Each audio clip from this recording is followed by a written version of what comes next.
नमस्कार, अभी तक खबरों को लेकर मैं हूं आपके साथ रिचा चन्ना। इन खबरों को जानेंगे विस्तार से, लेकिन सबसे पहले नजर अभी तक की सुर्खियों पर।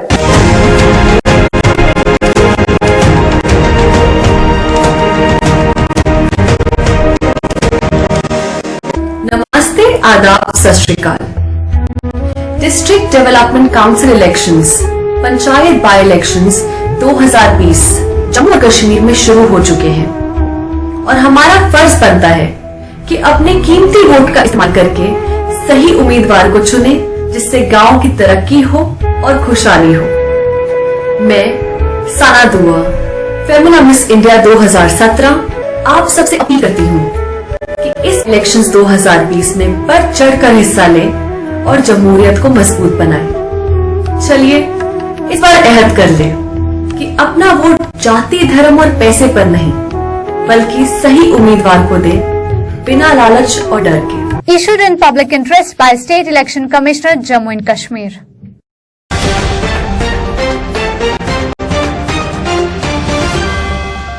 महबूबा मुफ्ती ने ट्वीट कर कहा, आज तीसरी बार लिया गया हिरासत में, पूछा सिर्फ भाजपा के मंत्रियों को प्रचार की अनुमति क्यों।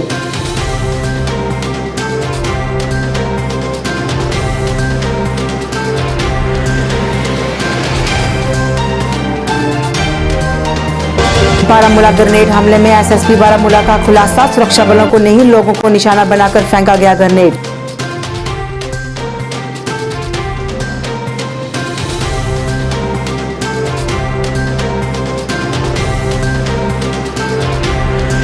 मुस्लिम राष्ट्रीय मंच ने कहा, देश के साथ साथ कश्मीर में भी आ रहा है परिवर्तन, कहा लोग विपक्ष को जवाब देने को तैयार।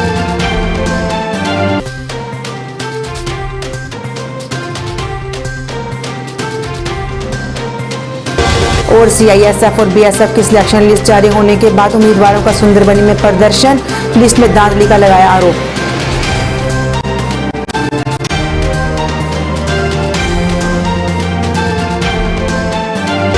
आप समाचार विस्तार से। जम्मू कश्मीर की पूर्व मुख्यमंत्री महबूबा मुफ्ती ने राज्य प्रशासन और भारतीय जनता पार्टी पर हमला बोला है। उन्होंने कहा कि एक पखवाड़े में कम से कम 3 बार उन्हें हिरासत में लिया गया है। उन्होंने कहा कि वास्तव में अगर सुरक्षा चिंताओं के कारण उनके आंदोलनों पर अंकुश लगाया जाता है तो भाजपा के मंत्रियों को कश्मीर में स्वतंत्र रूप से प्रचार करने की अनुमति क्यों दी जाती है। इससे पहले मंगलवार को पीडीपी के अध्यक्ष महबूबा मुफ्ती को बड़गाम दौरे के लिए भी पुलिस ने घर से बाहर नहीं निकलने दिया था।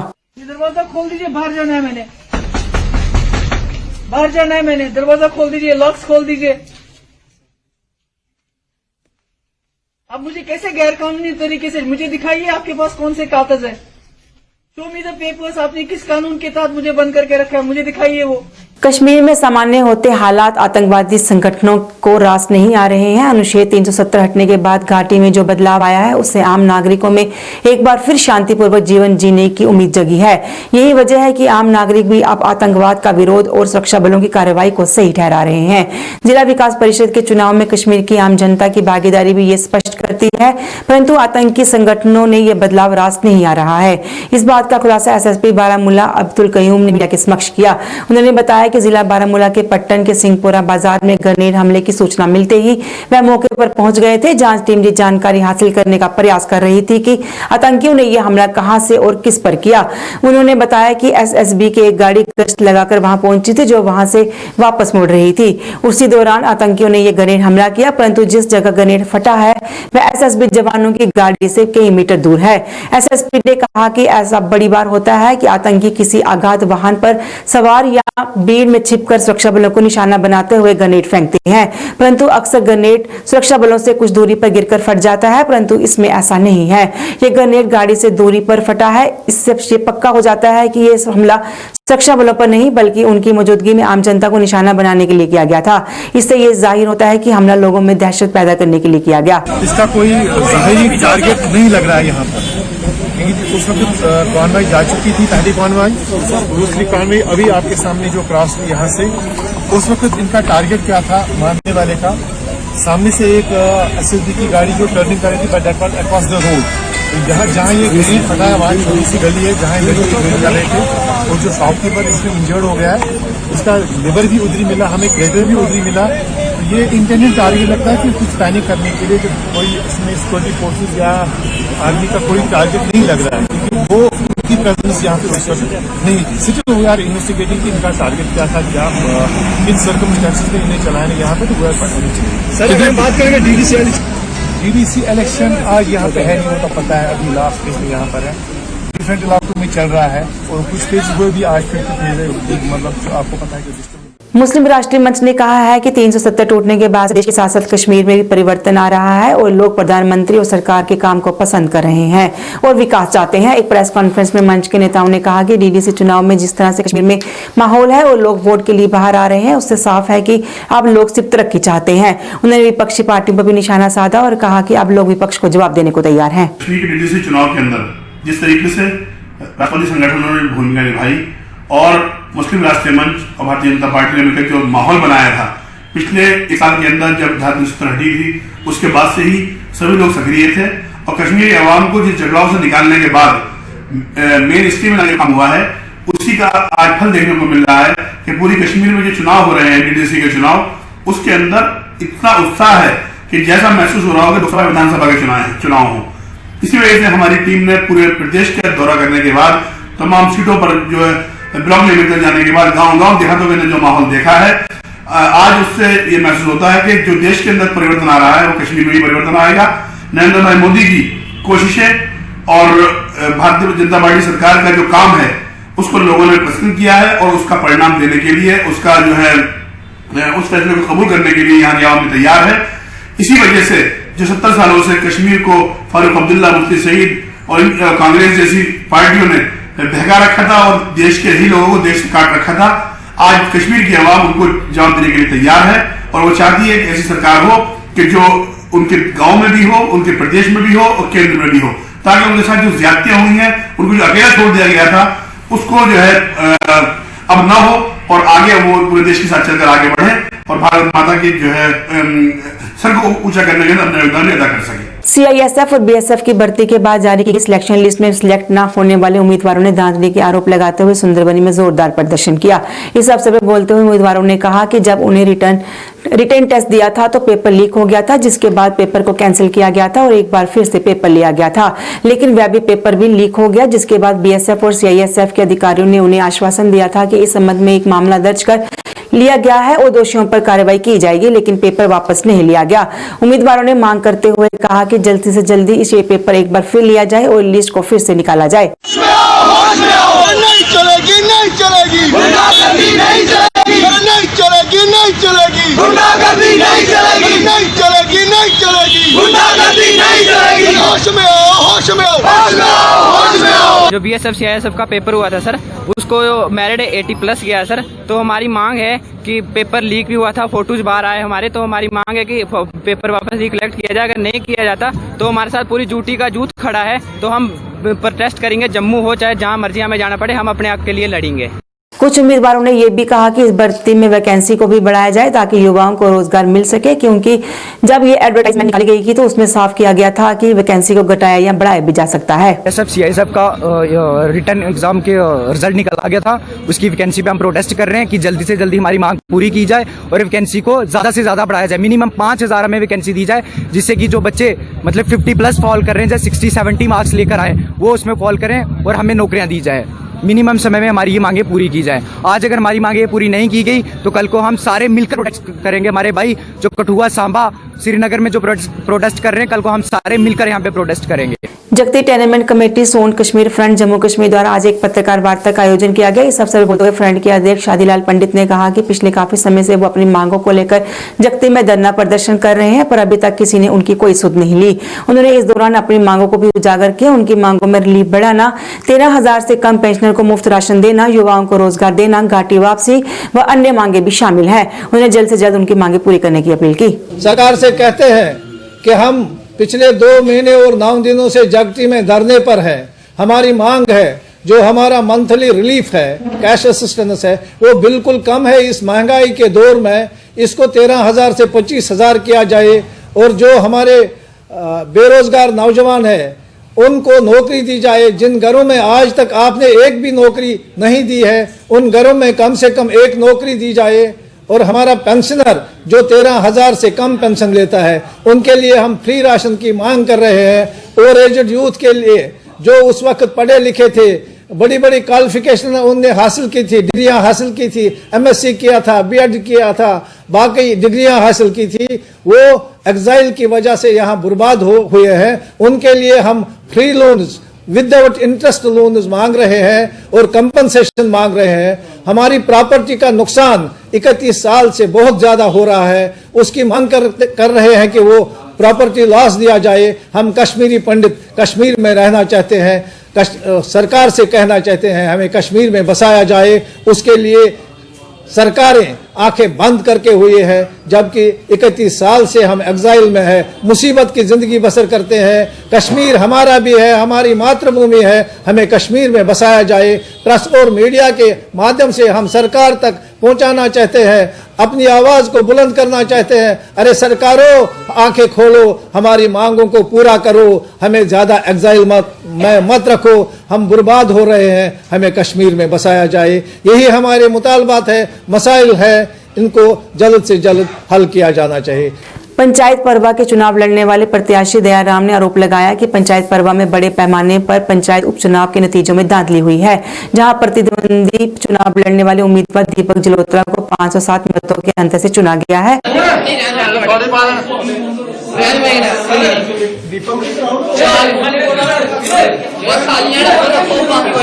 खाली है सारे।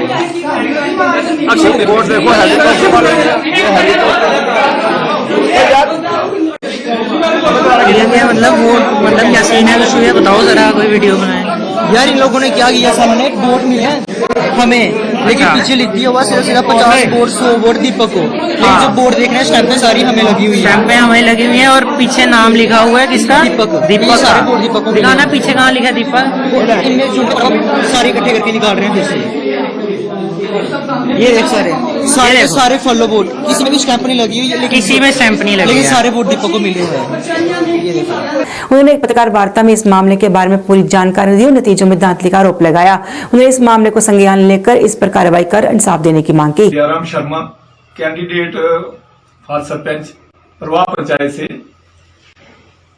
जब भी हमारी वोटिंग हुई 4 तारीख को, तो स्कूल में, गवर्नमेंट परवास स्कूल में हमारी वोटिंग हुई और स्मैलपुर में भी हुई। तो जब वोटिंग खत्म हुई, तकरीबन 2:30 बजे के करीब खत्म हुई, तो हमारी काउंटिंग जो है वो होती है पंचायत घर में, जो वहां से 100 मीटर दूर है। और 2 पेटी को सील करने में उन्होंने कम से कम 2.5 घंटे लगा दिए। और जो भी हमारे एजेंट बैठे हुए थे उधर, तो सभी को पुलिस ने बाहर निकाल के रखा हुआ था, उनको बाहर बिठाया हुआ था कि अब हम अपना काम कर रहे हैं। तो हमें ये नहीं पता था, क्योंकि मेरी भी पहली इलेक्शन थी, हम भी ईमानदार इंसान जैसे खुद हैं, तो ऐसे किसी पर यकीन करते हैं। तो उन्होंने बस अपना काम करना शुरू कर दिया, 2.5 घंटे लगा दिया। हमने सोचा पता नहीं क्यों इतनी देरी लगाई है।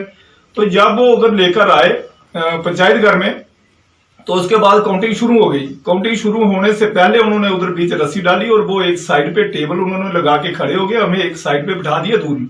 तो हमने सोचा ऐसे ही करते होंगे कि ऐसे ही इनकी कोई काउंटिंग होती होगी। जो उनका स्टाफ था, पोलिंग एजेंट जो थे, आरओ भी सामने था और प्रिजाइडिंग अफसर भी वहां पे था। तो जो आरओ उधर उसकी देखरेख में हो रही थी, जो मेरे ख्याल में संदीप कनमोत्रा के नाम से हैं, वो आरओ थे उधर। तो वो उन्होंने जब काउंटिंग की तो उधर से पेटियां निकाली उन्होंने, मेरे स्मैलपुर वाली पेटी में 33 वोट निकाले उन्होंने। मैंने सोचा ठीक है, लोगों ने दिए होंगे, कम वोट दिए, कोई बात नहीं। जब हमारी गांव की पेटी निकाली तो उन्होंने 121 एक साइड लगा दी और 488 एक साइड बोर्ड लगा दिए। तो वो दूसरा मेरे पास एजेंट बैठा हुआ था, वो बोलता कि आपके वोट होंगे ये इतने। तो मैंने भी सोचा यार लोगों ने वोट तो मुझे दिए, लेकिन बाद में उन्होंने बोला ये दीपक जलोत्रा के वोट हैं। तो दीपक जलोत्रा को भी मैंने बोला यार बहुत बढ़िया, आपने तो बहुत अच्छा प्रदर्शन किया इसमें। तो उन्होंने ऐसा किया, तो मैं अभी फ्री था, तो मैं मजे से बैठा था, मुझे कोई परेशानी थी। लेकिन दीपक जलोत्रा की टांगे उस वक्त भी कांप रही थी, क्योंकि फ्रॉड किया हुआ था। मुझे थोड़ी पता था इस बात का कि ये स्टाफ भी, जो गवर्नमेंट का स्टाफ है, ये भी कोई फ्रॉड करता होगा। तो जब मैं थोड़ा बाहर, लोग हल्ला मचा रहे थे, थोड़ा मैंने बाहर निकल के देखा कि भाई कोई बात नहीं, लोगों ने वोट नहीं किए होंगे। लेकिन जो मेरे बाकी के जो मेरे समर्थक थे, तो जब उन्होंने बोला यार लोगों के ऊपर यकीन क्यों नहीं आप करते हो, कि लोगों ने वोट दिए हैं, आप क्यों नहीं ऐसा करते हो। मैंने बोला यार हो सकता है यकीन तो किया, लेकिन हो सकता नहीं दिए हो, लोगों ने माइंड चेंज कर दिया हो। तो फिर मैंने आरओ साहब से दोबारा मैंने बात की। मैंने बोला आरओ साहब, मेरे जो समर्थक हैं वो आपसे कोई सर्टिफिकेशन चाहते हैं तो मुझे तो यकीन है, लेकिन वो सर्टिफिकेशन चाहते हैं। वो बोला ठीक है, पड़े हुए हैं उधर, बोर्ड पड़े हुए हैं टेबल पर, देखो। तो जब मैं गया तो मैंने पहले ही बंडल को देखा कि भारतीय सेना ने रामबन के सुंबर क्षेत्र में मेडिकल और वेटनरी कैंप आयोजित किया। इस कैंप में कई लोगों और पशुओं की मुफ्त जांच की गई और जरूरतमंदों को मुफ्त में दवाइयां भी वितरित की गई। कैंप में सेना के कई आला अधिकारी भी मौजूद रहे। वहीं लोगों ने भी भारतीय सेना का इसके लिए शुक्रिया अदा किया।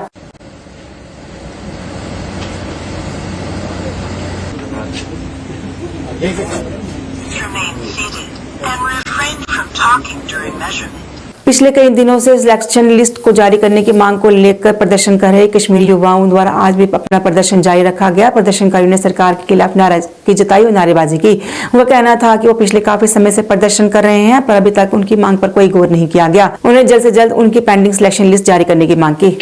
भारत सरकार 45 बच्चों के लिस्ट को बनाया।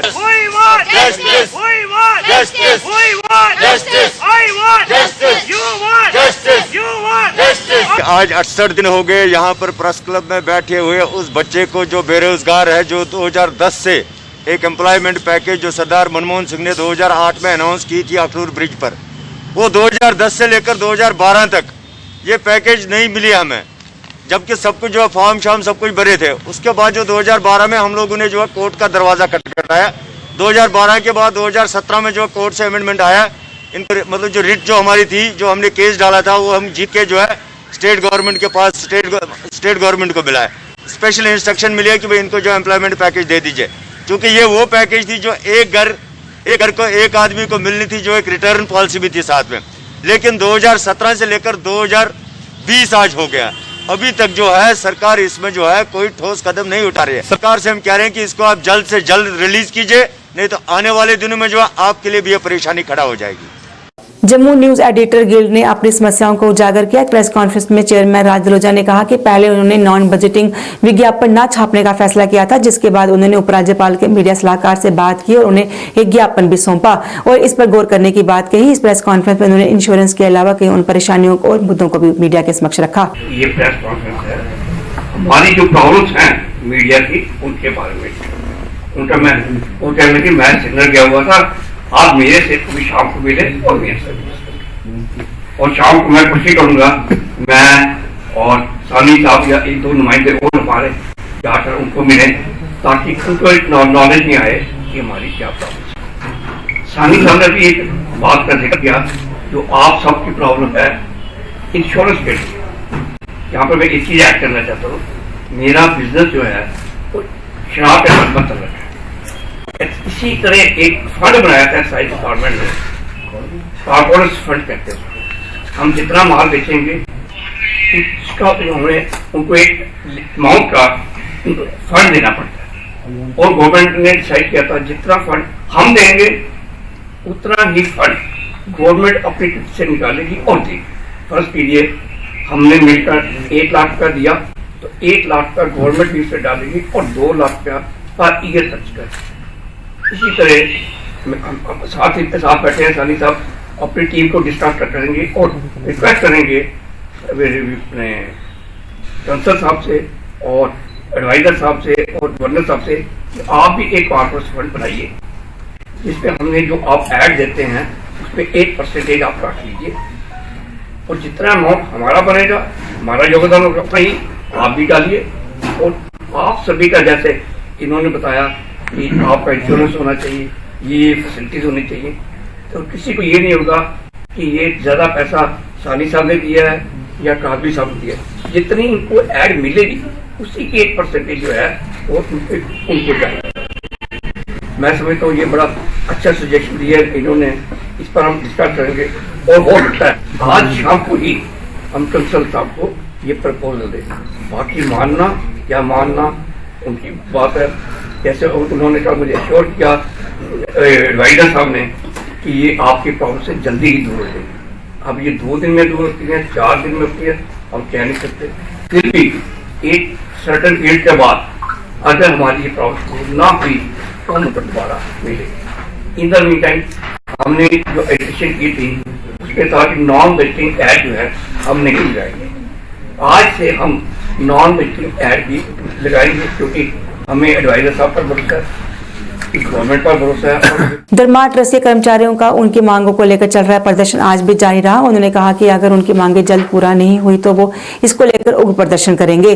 उनकी मांगों में ट्रस्ट के मंदिरों को श्राइन बोर्ड के तहत लाना और उनका वेतन बढ़ाना मुख्य रूप से शामिल है।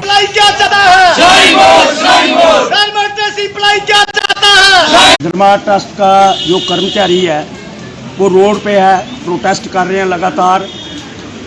एक ही मांग है, उन्होंने मांग की श्राइन बोर्ड की पेश की।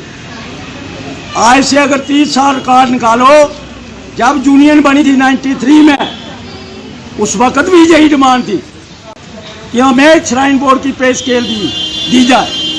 लेकिन मैनेजमेंट के लोग हैं जहां जो काउंसिल मेंबर और प्रेसिडेंट वगैरह आते हैं और ऊपर ट्रस्टियों के इशारों पे काम करते हैं, उनकी अपनी कोई जहां वैल्यू नहीं है।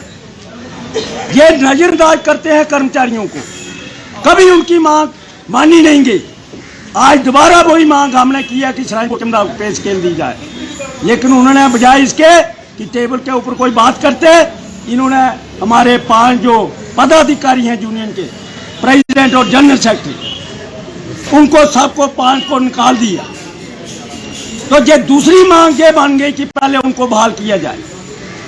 लेकिन ये आनाकानी कर रहे हैं, ये कर्मचारियों के साथ धोखे कर रहे हैं और अपने ऊपर से बला डाल रहे हैं। ये नहीं चलेगा। अब कर्मचारियों की एक ही मांग है, जहां कोई सुधार हो, जहां जो मंदिरों का एक बोर्ड बनाया जाए, जैसे श्राइन बोर्ड बना था। एक ही मांग है हमारी कि श्राइन बोर्ड बनाया जाए, एक कानून के तहत काउंसिल का गठन हो। ये नहीं है कि जो चापलूसी करके कोई 12 साल, कोई 14 साल और कोई 2 साल भी नहीं जा रहता। काम क्या करना है? यहाँ कोई धर्म के काम नहीं हो रहे हैं, सब पैसा लूट है, जमीनों की लूट है, दुकानों की लूट है और कई घोटाले हैं। सीबीआई जांच करे, दूध का दूध, पानी का पानी सामने आएगा। अब जब तक सीबीआई जांच नहीं होती और जब तक बोर्ड का गठन नहीं हो जाता, तब तक हम रुकने वाली नहीं। इस संघर्ष को हम जन आंदोलन बनाएंगे।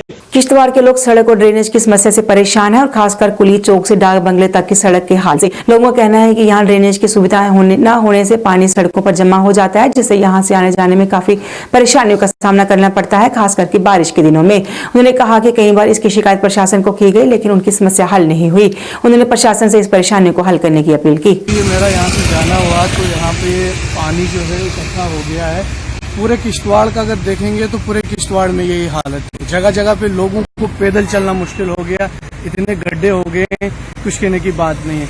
अभी इसमें पिछली बार यहाँ के डिप्टी कमिश्नर जो थे अंग्रेज सिंह राणा जी ने एक ऑर्डर निकाला था कि जो डाक बंगलों से लेकर पुलिस चौक तक है, ये ड्रेनेज को इसको पूरा मेंटेन करके ठीक करना था, लेकिन वो हुआ नहीं। अभी यहीं का यहीं पड़ा हुआ है। तो मैं रिक्वेस्ट कर रहा हूँ जो अभी हमारे यहाँ पे डीसी किश्तवाड़ आए हुए हैं, कृपया करके इसको ठीक करें। जो भी ये किश्तवाड़ में अभी बारिश का पानी जो आ रहा है, जिससे बहुत खस्ता हालत हो रही है, लोगों को चलना मुश्किल हो रहा है, लोगों के घरों में पानी आ रहा है। ये सिर्फ डाक बंगले से लेकर कुलीत तक नहीं है, ये आपको हट्टा में भी मिलेगा, आपको ये पुछाल में भी मिलेगा, भेड़ा में मिलेगा, बहुत जगह जगह है। तो कृपया करके इसमें जल्दी से जल्दी ठीक करें। तो जो ये किश्तवाड़ में जो पब्लिक को ये परेशानी हो रही है, उससे उनको नाजात मिले। पिछली बार भी जब हम गए डीसी साहब के पास, उन्होंने आश्वासन दिया हुआ था कि हम इन चीज़ों को सबको, जितना भी यहाँ पे ड्रेनेज सिस्टम को ठीक करेंगे। ये पंचायती के अंदर जितना भी अभी पंचायत का जो फंड आया था, उसके अंदर इनको ये सारा ठीक करना था, लेकिन अब हमें दिख रहा है यहाँ पे बुरी हालत है, लोगों को गाड़ियों को चलना मुश्किल हो रहा है। तो कृपया करके इससे जल्द से जल्द ठीक करें। नमस्कार, मैं दीपक शर्मा और आप देख रहे हैं JKAC किश्तवाड़। मैं इस वक्त किश्तवाड़ की कुली चौक के बिल्कुल पास में मौजूद हूँ, जहाँ पे पिछले साल भी बारिश होने की वजह से यहाँ पे लोगों को सड़कों पर चलना बिल्कुल नामुमकिन हो गया था। लेकिन उस टाइम भी हमने यहाँ से रिपोर्टिंग की थी, जिसमें DC किश्तवाड़ ने उसी वक्त एक वीडियो किश्तवाड़ के नाम पे ऑर्डर निकाला, लेकिन उस ऑर्डर को 1 साल गुजर जाने के बाद भी उसका इम्प्लीमेंट नहीं हुआ, जिसके चलते आज भी किश्तवाड़ के लोगों को फुटपाथ पे चलना या सड़क पर चलना, ड्रेनों की खस्ता हालात, इन सब का मुश्किल का सामना करना पड़ रहा है। किश्तवाड़ के लोगों ने डिप्टी कमिश्नर किश्तवाड़ से पुरजोर मांग करते हुए कहा कि इस सड़क को, ये जो कुली चौक से लेकर डाक बंगलो चौक तक है, इस सड़क की फौरी तौर पर मरम्मत की जाए, जिससे यहाँ के मकामी लोगों को फुटपाथ पे चलना या ड्रेनों का गंदा पानी सड़क पे आना, इसका परेशानी का सामना न करना पड़े। अभी तक की खबर में बस इतना ही। मुझे मेरी साई टीम को दीजिए इजाजत और आप देखते रहिए जेकेसी न्यूज। नमस्कार। खोने लगी हैं खबरें, दम तोड़ने लगे हैं सरों